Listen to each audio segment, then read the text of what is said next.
Buenos dias, Gunners Collective. Back at it, you already know. Like a mother.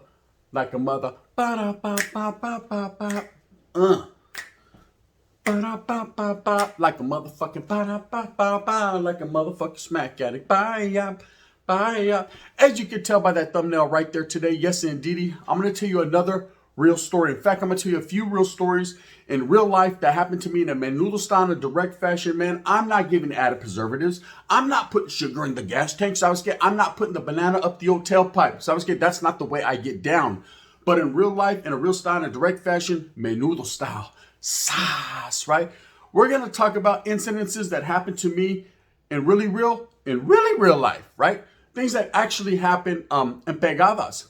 3 of them, in fact, that I was the victim of. Yes, indeed, I wrote graffiti on the bus. You're not always going to take dubs in life.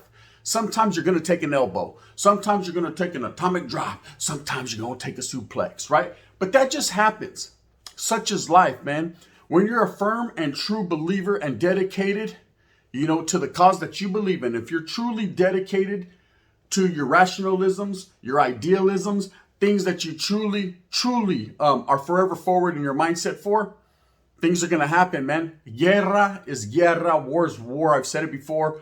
And when you're out there involved in a war that's been going on for several decades, 50 years to be exact, right? You're going to find yourself victimized. You're going to find yourself in the mix. You're not always going to take the dub. Not everybody is Curry. Sorry, Bob. That's just facts, Sometimes you're going to lose. And I found myself on certain occasions on the short end of the pico. And that's just what it was. So without further ado, without saying too much, at the end of the day, it's all about pushing forward, and being able to live to tell the story. Some people didn't make it. And to those, I say rest in peace, because I understand they were caught up in this war that was going on for so long that I'm trying to overcome and that I'm trying to help people get up out the way of. But such is life, man. You're going to do what you does, cuz, right? Let's keep it buzzing, cousin. At the end of the day, it's up to you. Totally up to you. Let's get into the stories. So I remember being incarcerated, and the first pegada that happened on myself, where I was the victim, was we actually walked into a compa called Kennedy. This was in Fred C. Nellis and the California Youth Authority. And I remember my chest was all puffed out. I thought I was the one, man. I was representing the Norte. I was a Norteno. I was down south. Now, I knew we were up short. I knew bad things had happened up to this point. I knew Vatos had came at me with fileros. Vatos had came at me with battery packs, man. I felt all kinds of repercussions for my actions, but at the same time, I didn't give a fuck because I knew how to swing the sword myself. So as I walked in that day into that compa, I already knew what time it was. See, what administration would do was they would send us to different compas, those of us that they felt were knuckleheads, basically the top 10. The 10 that were out there rocking and rolling on the school area in the main line. These were the individuals that they would shoot around. They were playing us like rag dolls and rag dummies, right? They're shooting us everywhere. So I was scared. Hey, you want to gangbang? You want to be tough? The wind's blowing, bitch. Get over there. But I'm just young, right? It doesn't matter. You know what I mean? So I was scared. If you're young, then that means you're a little frisky. Go over there and handle your business. So of course they were shipping all kinds of northerners, 10 of us, to certain compas to break them in, basically to get jumped on. So they had sent us to Madison. And so we're walking in. And I remember I had my chest all out, chest stone that I was about to earn in Prestone. I didn't even have a chest yet. But I poked my shit out like a peacock, right? And I was ready to get it. And I remember walking into this building. It got very, very quiet. Okay, and this was the first time out of all the time that I had been in Fred C. Nellis so far that I knew my life was really in danger. This compa got so quiet. These individuals that were there was a gang of different characters, a gang of different Southsiders. There was Vatos from White Fence, from the SGV, from the Harbor area, from the Inland Empire, from Sol Valle, from fucking Moreno Valle. There was Vatos from up north.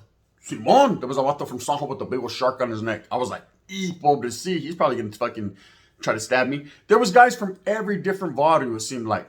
V&E, Violent Boys, the list can go on and on and on and on and on. If I haven't said your barrio dispensa, there was someone representing your hood, I guarantee. Norwalk, Whittier, y todo, all mine. So we walk in, and I'm looking around, and it's very quiet. So I look to my homeboy Soldier Boy, and I'm like, damn, it's about to go down, huh? And he says, don't trip, stand behind me, do your drop, because yes, I did have a pedazo with me.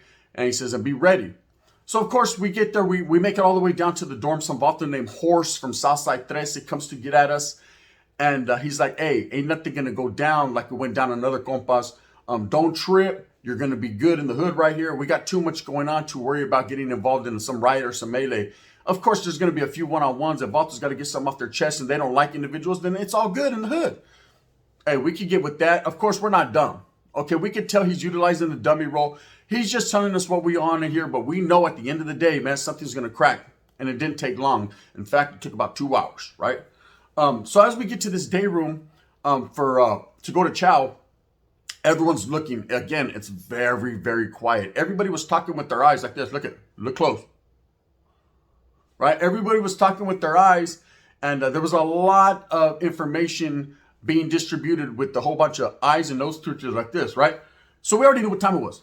And we're doing the same thing. We're going like this, right? Everybody's fucking doing some type of manipulation. Everyone's doing some type of symbolism. Everyone's trying to communicate via fucking mente. So I was scared if I could only read minds. And it didn't take long before someone jumped up and said the fucking faithful word that would change the day. No, this wasn't 55th Street. It wasn't Custer. It was with the B, because he was a Southsider, right? He said Buster. Of course, we all jumped up and the rocking and rolling commenced. Everyone started to fight. People started to throw chairs. Battery packs were swinging in the air like fucking Conan the Barbarian. Shit was going down. I even think I seen a vato fucking with red hair that looked like Red Sonja. I don't know. I can't call it. Don't know what water that vato was from, right? Didn't even know they had GBG at that time. Anyway, shit was going down. And I ended up getting stabbed. Okay, I ended up getting hit. And when I got hit, I didn't feel it. Now, quite contrary to what people will tell you that have been massacred, butchered, stabbed, for the most part, you're going to feel every bit of that, because I felt all the other ones. Well, there was a couple I didn't. I've been hit several times, but I'm just going to talk about the top 3. But I got hit, and I just kept going. I kept fighting, not realizing it. Well, as this fucking melee ends, I don't call it a riot. It was more of a melee. There's bodies everywhere. Me and the homeboy soldier, well, I stood close to the homeboy soldier from Stockton because he was a big boy and he was knocking fools on their backwards pockets. Boom, boom, boom. Guess jeans everywhere. Boom, boom, boom. I was right there beside him fighting with about 3 individuals. At the end, they're macing everyone. There's a cloud of mace, a cloud of smoke. We're up against this brick wall. The day rooms, they were all made out of bricks. So we're sitting up against this brick wall, and I'm out of breath like, fucking Norteno, right? I'm all fucking pumped up because I handled it. Yes, I was involved. And the homeboy goes, hey, you've been hit. And I said, I know, my jaw, my nose, the top of my eye. Yeah, I know. I got hit a lot of times. Probably more. I got hit more times than I threw punches. He was like, nah, you got hit. And he pulled out a shank about this long. It was made out of a bed spring. I remember it was a long pico. We called them the picos de gallo, right? He pulled that motherfucker out. Now, it was hanging from my underarm right here. I still got a scar. And it was hanging, just doing its bounce on. It was fucking bouncing like a lowrider bumping more bounce than an ounce. And he just ripped it out and threw it because so I wouldn't get caught with it. Because the cops are so scandalous back in them days. They'll be like, oh, you got a weapon, even though it's hanging out of you. What? A weapon, right? Simon, look, possession is 9/10 of the law. We got you, puto, right? So I was getting, it's hanging out of me. Yeah, you tried to tuck it and said, fuck it. You know what I mean? 2 tears in a bucket. He threw it. Get it out of here. And it was at that exact moment I felt the immediate rush of pain. I was like, fuck, bro, right? I got, I want to die because I was getting hit. He said, shut up. I said, okay. You know what I mean? I'm putting it on. Hey, did I win? Did I win the award? Anyways, I felt it though. I felt it for the next few days. What had happened is I ended up finding out who stuck me. You know, it was a author from the San Gabriel Valle, no doubt about it. Of course, like I said, those guys were always on the forefront of handling their business. But he got me. But that's neither here nor there. The fact is not who stabbed me. It's the reasoning behind it. The reasoning behind it was war. Okay, and I was just lucky that little vato who fucking stuck me wasn't as committed as I was. Because Sasuke, if I was on the other end of that fucking pico, I'd have plunged that motherfucker, right? That's how fucking real I was about my issue. He went in with just a tip. Sasuke, let me just put the tip in and see how I feel. Can I put the tip in? Just the tip in, right? Well, he decided to just put the tip in. And guess what? Just like a hyena that just gets the tip put in, she wasn't impressed, right? I wasn't impressed. But it did hurt. I was sore for the next few days, and I've got a permanent scar. So I can forever say that the vato got me to the fullest, Charlie, but he did stab me. That was my first time being stuck, and it was a proud moment for me. So I said, look, I went on a north-south ride, and I even got stabbed, and I survived it. It wasn't as ugly as you would think it would be, but I did get stabbed, behind the cause. It was my first time. Okay, so the next time I told the story the other day about when the Bulldogs got me.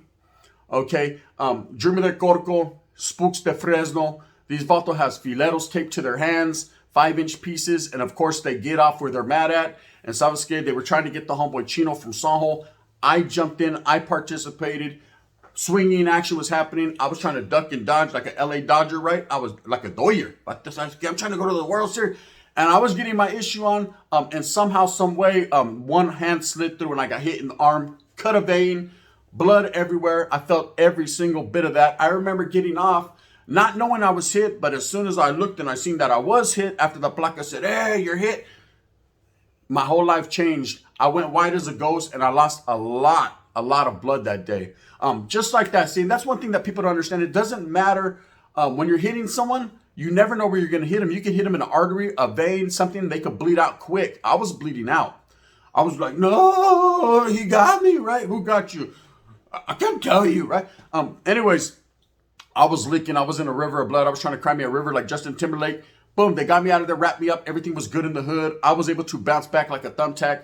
And at the end of the day, I was on. I came back and I was mad now. I was like, you know what? I got to start stabbing people, vato. I'm tired of taking them like this for the team. I was upset because I got and I should have seen it coming. My awareness wasn't up to par. That was my bad that day. So that was the second time that I got stabbed behind the Norte cause. Okay, for those of you youngsters that are sitting there like, man, they don't even stab people nowadays, bro. They just shoot people. Well, guess what? Can you take 1, 2, 3 shots? Because I went through that too. Right? And we're going to talk about that on different occasions. So I was my head will never be the same. And that wasn't even behind the Norte. That was just mistaken identity and Vato saying, fuck it, ese, la primera, right? And a cripa going, on crack, huh? There was a lot mixed into it. Anyways, I've told that story. Refer to Gutters Collective. Now, Trip, the third time, this is a little bit more intricate. You know, I get out of YA and I was 18 years old, you know, and I was just happy to be out. You know, I had my motherfucking long-ass Mongolian whipping back and forth like Tong Po. I was gangbanging. Gangbanging 101. If you seen a picture of a Norteno in the encyclopedia, it was me doing this. Right? I was with the business. I was with the program. I was a fully dedicated soldado with the true belief behind me that I was going to go out there and instill these values and these morals and this education that has been taught to me over these years of incarceration to younger homeboys or even homeboys that were my age. Because I was a firm believer, you know, there was a lot of red on red going on at that time. For those of you that don't know what red on red means, meaning a lot of Norteños versus Norteño fighting, killings, murders, drive-bys, things of that nature. We're talking about hoods that didn't get along for one various reason or another because their old lady didn't know how to keep her fucking lips to herself and she was giving mamones to everyone on every side of town. And I had to slide in a few times. Anyways, so I was going out there with the intentions of bringing everybody together, letting everyone know that the Norte was on the first and foremost on the forefront of everybody's mentality, or should be. This is what mattered, man. All that little bullshit fucking mind games and the bullshit body was going back and forth didn't mean shit. Of course, several times I got shut down. A lot of people told me, Charlie, man, move on with that bullshit. Malcolm X, we ain't getting down like that. You're over here like, I have a dream like Martin. Well, we have a dream too. What? A dream that his old lady would give me another mamone. Period. Get out of here. So the homeboys weren't taking into the clecha I was giving, but at the same time, some were. The ones that knew better were trying to do better. And I was just trying to give them some knowledge they can't get in college, man. I can't help it, and I can't make people do what they can't do or don't want to do. Anyways, I remember one day, and I've told this story before, but I thought I'd elaborate on it because it's one of the times in my life that I actually came up very short. Now, of course, for those of you that don't know, I've told my stories for a long time now. I had a big old 14 that was busting over my eye. It was very dark. Everyone could see it. You could see it from a fucking mile away. It was meant to be that way. You know, I don't know if you guys watch Dubs V's channel. Shout out and respect to my brother Dubs V, but he told a story the other day where he said he has 3 dots on his eye. Now, if you look in, if you're very aware of your surroundings and you look, you know what I mean? You can see that he has 3 dots under his eye. Now, he said that he got those 3 dots because them vatos being from the 805 at that time wanted everyone to know exactly what they were about, man. They didn't want the big misconception that they were from up north. They wanted everyone to know that they were from the Sul. They were from down south. They were Southsiders, and they were down to handle their business. Don't get them fucked up, homes, because that could get you fucked up. This is the reason why they got these tattoos. He said his little ranfla, they all got them. Now, of course, my ranfla all got X4s, 14s, XIVs on our eyes. Why? Same thing, different, kind of a different number, right? We wanted all the Southsiders to know down south, man, don't even hit us up. Don't even ask us where we're from. It was the same concept. You know where we're from, just come at us from the front. So let's get, they didn't necessarily come at us from the front all the time. They were about to coming from the side, cartwheels, and fucking all kinds of crazy shit happened, right? But at the end of the day, it accomplished what it needed to accomplish. It looked cool, right? I thought. Anyway, so I had a big old 14 on my eyes. So I get out and I'm chilling. And this was the night that Mike Tyson had fought Bruce Seldon. Okay, this was the night that Tupac came up short, right? Tupac got shot. And I remember this night quite extensively because I'm at the homeboy G's house, kicking back, and I'm very fucking tired this night. I don't know why. It was like God was telling me, go to sleep, bitch, you're gonna get hurt, right? I wasn't listening. But I was very tired. I remember the homeboys had the fight on pay-per-view. You know, this was back when they had the black box and shit. The homeboys had pay-per-view. They had it going on. They were stealing it and shit. Whatever. And I'm laying right there on the couch. They're drinking, partying, eating pizza. And I'm posted up right there like, fuck, I'm tired. And I tell the homeboy, hey, I'm going to go to the room and crash out, bro. He's like, you're not going to watch the fight? I said, fuck that fight. He's going to knock him out in 90 seconds. Bro, I already know what time it is. I'll watch the replay. He's like, we're not recording it. Well, says, I don't give a fuck, right? Fuck him and Tyson. And so I go to lay down, and of course, hella homeboys come in the room, and it's the homeboy Cam and a few other people. I ain't gonna say too many names, but he's like, hey, bro, come on, let's go to Atwater. The homeboy Chila's over there in Atwater. And I said, what? Right? And he said, yeah, there's some hyenas over there. They're kicking it, bro. He's helping this hyena move in her pad. Let's go in there and kick you. What the? I'm like, damn, bro, I'm tired, bro. You don't understand. I feel like I have no energy. He was like, we're doing línea coca and vámonos. I was like, nah, I ain't gonna get down. He was like, just let's go. I said, fuck it, man. I'm going to rock with the homeboys. You know, I'm always going to rock with the homeboys because you never know, especially in the city of Atwater, man. The adversaries, the oppositions, the Southsiders are very deep in Atwater. I didn't want the homeboys to go without another soldado. Me being that soldado, tired in a motherfucker, I'm still going to rock. That's just how I thought. That was my mind state. So I rolled with the homeboys. And we get there to this pad, man. I remember as soon as we walked into the pad, I'm feeling myself. I got a little bit of energy, right? I'm walking in this motherfucker like, and I see these three tortas, and I go, dun. Come on, brother, right? What the fuck part of the game is this? You brought me, I thought we were coming to a hyena's house, not to the Arby. Hey, I'll have 2 roast beef sandwiches and a cheddar melt, right? Nah, I'm not fucking trying to do these 3 tortas, right?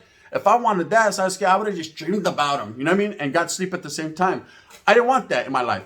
Of course, the homeboys, they're on it like a fucking pack of hyenas on a fucking warthog, right? Sasuke, shout out to the homeboy Oakland Latinos United. They're on it, right? And I'm like, fuck, bro, this is a cold game. So I'm sitting there for a minute, and this fucking apartment, they've only moved in a couch, some dishes, so I was getting a 40, right? And I'm like, fuck. So all homeboys are sipping a 40, smoking a yak. And I don't want to be here at this point in time. But it's too late. I'm already right here. I came in the homeboys Regal, and I have, who can I run to? I have nowhere to go. So I tell the homeboy, hey, trip out, I'm going to go fucking sleep in the car. So, of course, I've told this story before. I go to sleep in his car. Quietly as it kept, some Southsiders came up, creeping out the bushes, man, creeping up like the creep of Bank to the Grill. Now, they got me in the sleeper, right? I get hit with the bat, drug down the street, and, of course, they stab and peel my 14 off with a fucking, what do you call it? What is that? A screwdriver. And it wasn't a Phillips, right? It was a flathead. Anyways, they got me. They got me where they found me. I remember waking up and the homeboy, the same homeboy that's always there, he was there even when I got shot in my back of my head. He was like, don't move, don't move. I said, what happened? He says, they got you. I said, why am I always the one getting got? He says, bad luck. You know what I mean? They got me. I said, who won the fight? He said, oh man, Mike Tyson won. You lost, right? And I was like, fuck. And he was like, anyways, that was that. Quietly as it kept, I've told that story. But the fact remains that I was stabbed profusely in the face over and over again. I had to wear a bandage around my face for a fucking another time, right? Because they peeled the 14 off my eye. It's still there. It's very light now. Over the years, man, things have changed.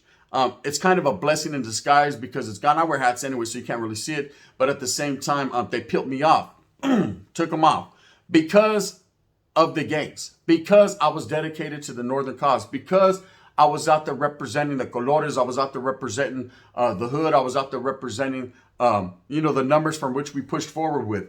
You know, this is plenty of stuff that happens. There's people that get fucking hit and massacred. There's people that get booked, something vicious like, I can't say that I was scraped in a real life fashion, but I can say, man, many a times I've been shot at, been stabbed, been jumped, been oppressed because of my beliefs. Now, I'm not here to poison you about your beliefs, Charlie, man. If you believe in that, go get your motherfucking issue.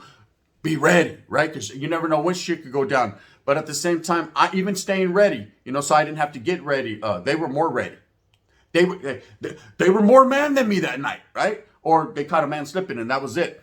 Either way, man, those are 3 stories that I've told him before, but I wanted to collab on about getting hit. There's several other ones that I'm going to get into that I have to watch how I speak on them because I don't want to mention too many people because Saskia, I like to be free, right? But at the end of the day, we'll get into that. Anyways, with that being said, I hope that you move fast with a purpose. I hope you get everything that you want coming to you. Remember, at the end of the day, do what you do if you do what you does, Do it for your familia. If you're going to do it for your gang, well, hey, man, do your thing. I ain't tripping. I ain't mad at you. I'm glad at you. If you like this, please hit that like and subscribe. There's a button right there, a bell, right? You can pet it, touch it, lick it, reverse it. Is it worth it, right? And that will fuck with your boy one time and give me a lot of love on this channel. If not, you can hit that thumbs down. It's okay. Heavy is the head that wears the crown. It's just like getting hit in the head with a palo or getting stabbed again. So that's good. Not everybody likes me.